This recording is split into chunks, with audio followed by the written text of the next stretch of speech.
예, 오늘은 음량 오행 시리즈 두 번째 음량이란 무엇인가에 대해서 한번 알아보도록 하겠습니다. 아주 간단한 그림으로 표현할 수 있겠죠. 여기에 보면 햇빛이 비치는 쪽과 비치지 않는 쪽이 있죠. 그래서 햇빛이 비치지 않는 쪽을 그늘이 음이 되고 햇빛이 비치는 쪽이 이제 양이 되는 거죠. 이거를 기호로 만들어 놓은 것이 이런 중국 또는 동양에서 일반적으로 사용하고 있는 음량의 도식이 되겠습니다. 여기에 이제 몇 가지 뜻은 있지만 이제 이 동양적인 음량관이 무엇인지에 대해서 설명드리도록 하겠습니다. 동양적인 음량관은 기본적으로 몇 가지 특징이 있는데 이것은 플라톤류의 서양의 음량관하고는 좀 다릅니다. 그것이 이제 세상을 보는 눈을 달라지게 만들었는데 그것은 이렇습니다. 동양에서의 음량은 실체가 아닌 상태에 관한 겁니다. 그러니까 햇빛이 비치면 양이고 햇빛이 비치지 않으면 그 반대쪽은 음이 되는 것이죠. 그러니까 그거는 실체가 아니죠. 상태입니다. 햇빛의 상태가 음량을 가른다 이렇게 말할 수 있겠습니다. 또 현실에서는 보면 관계에 따라서 상대적으로 음량이 결정된다는 거죠.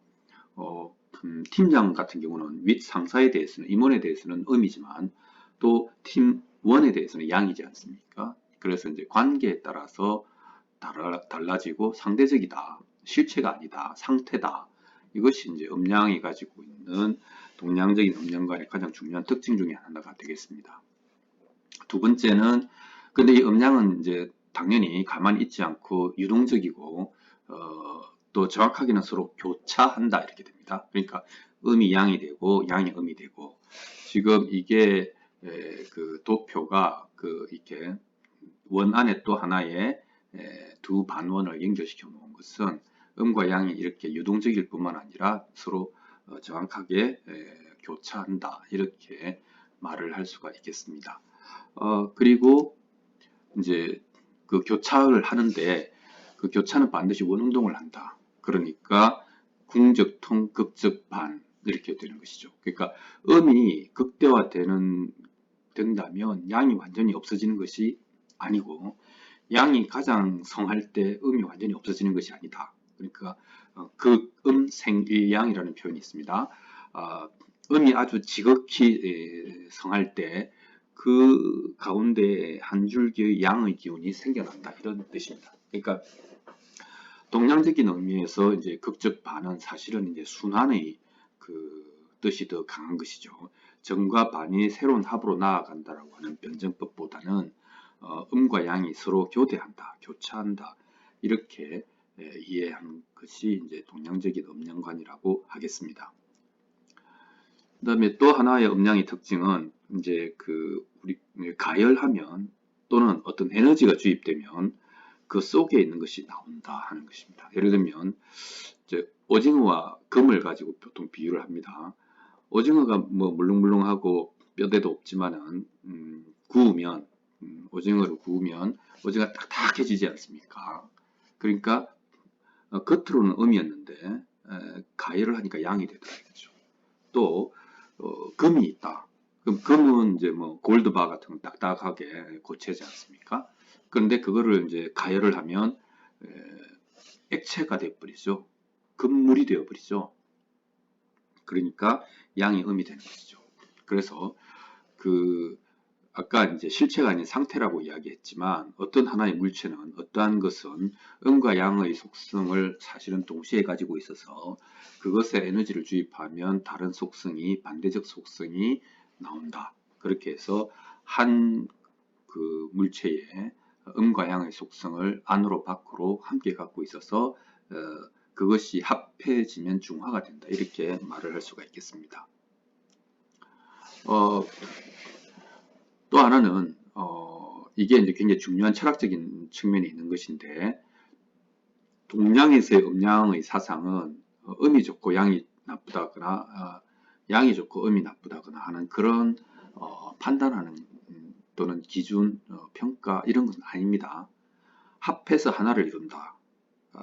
라고 하는 개념이 훨씬 더 강합니다. 그게 우열 개념이 아닙니다. 그러니까 낮과 밤이 합해서 하루가 되잖아요. 그러니까 봄, 여름, 가을, 겨울이 합해서 1년이 되고 하늘과 땅이 합해서 천지가 되고 우주가 되고 뭐 이제 이런 걸 말하는 것이죠.